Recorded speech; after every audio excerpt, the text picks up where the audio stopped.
So இன்னைக்கு எதை பற்றி டிஸ்கஸ் பண்ண போகிறோம் அப்படின்னா அபெக்ஸ் ட்ரைனிங். ஸோ அபெக்ஸ் ட்ரைனிங்கிறது எதுக்காக நமக்கு வேணும் அப்படின்னா, இதுக்கு முன்னாடி ஸ்டூடெண்ட்ஸ்கிட்ட பார்த்தோம் அப்படின்னா கேரக்டர் வைஸ் வந்து எதுவுமே இம்ப்ரூவ் ஆகாத மாதிரி இருந்தது. இன்னும் டெக்னிக்கல் லெவல் வந்து எதுக்காக பண்ணுறோம் ஏன் பண்ணுறோம் அப்படிங்கிற மாதிரிலாம் டவுட்ஸ் வந்து நிறைய இருக்குது.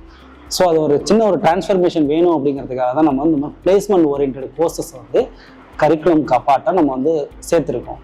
ஸோ இதனால் என்ன சேஞ்ச் ஆகிருக்கு அப்படின்னா, பையனோட கேரக்டர் வைஸ் வந்து பில்ட் ஆகுது. இதை நம்ம டைரெக்டாக அப்ரோச் பண்ணோம் அப்படின்னா இந்த யங்ஸ்டருக்கு வந்து கண்டிப்பாக அது ரீச் ஆகாது, அது நமக்கே வந்து ரிவர்ஸ் ஆகிற மாதிரி இருக்கும்.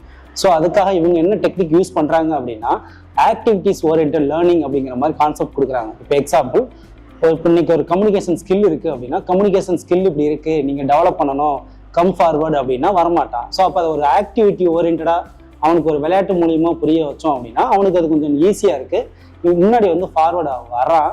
அதனால அவனோட கேரக்டர் எல்லாமே இம்ப்ரூவ் ஆகிருக்கு. ஸோ செகண்டரி பார்த்தீங்க அப்படின்னா இந்த மாதிரி ஆப்டிடியூடு, இந்த டைம் பேஸ் பண்ணி ட்ரெயின், இந்த மாதிரி வந்து ஆப்டிடியூட் நிறைய சாப்டர்ஸ் வந்து அவங்க வச்சுருக்காங்க. ஸோ இது வந்து நமக்கு இன்ஜினியரிங்க்கு யூஸ் ஆகுமா அப்படின்னா கண்டிப்பாக யூஸ் ஆகும்.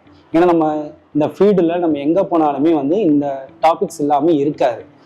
அடுத்து கவர்மெண்ட் எக்ஸாம் போகிறோம், எதுக்கு போனாலுமே இந்த பேசிக் டேட்டாஸ் வந்து எல்லார்ட்டையுமே வெளியில் வர இன்ஜினியர்ஸ்ட கண்டிப்பாக லேகிங் இருக்குது. ஸோ அந்த கேப்பை ஃபில் பண்ணுறதுக்கு தான் வந்து இந்த அபெக்ஸ் ட்ரைனிங்கிறது. ஸோ இது உள்ளார வரும்போது அவனாவே என்ன பண்ணுறான், ஷார்ட்கட்ஸ் மெத்தட் சொல்லித்தராங்க.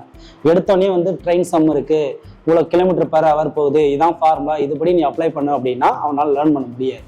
ஸோ இந்த மாதிரி ஆக்டிவிட்டிஸ் கொடுத்து இதில் சின்ன சின்ன ஷார்ட்கட்ஸ் எல்லாம் இருக்குது. ஸோ அந்த டெக்னிக்ஸ் சொல்லி தரும்போது நமக்கு வந்து இன்னும் ஈஸியாக லேர்ன் பண்ணிக்க முடியும். ஸோ இது மாதிரி இம்ப்ரூவ் பண்ணும்போது அவனுக்கு இந்த மாதிரி ஆக்டிவிட்டீஸில் அவனுக்கு கொஞ்சம் ஹெல்ப்ஃபுல்லாக இருக்குது. அடுத்து கவர்மெண்ட் ஜாபோ இல்லை வேறு எதுக்காக போகணும் அப்படின்னாலும் இதை வந்து அவன் யூஸ் பண்ணிக்க முடியும். ப்ளஸ் வந்து அவன் நம்ம கரிக்குலம் ஓரியன்டாகவே, இப்போ எக்ஸாம்பிள் ஹையர் ஸ்டடீஸ் போகிறான், கேட் எக்ஸாம் போகிறான், இல்லை டோஃபல் இந்த மாதிரி எதுக்காக போனோம் அப்படின்னா கண்டிப்பாக அதில் வந்து நம்ம டிபார்ட்மெண்ட் ஓரியன்டான சாப்டர்ஸ் கண்டிப்பாக இருக்கும். ஸோ அதெல்லாம் தான் வந்து இங்கே செலக்டிவாக வச்சு ஸ்டேஜ் பை ஸ்டேஜாக வந்து நம்ம டெவலப்மெண்ட் ட்ரைனிங்ஸ் வந்து ஆர்கனைஸ் பண்ணுறோம்.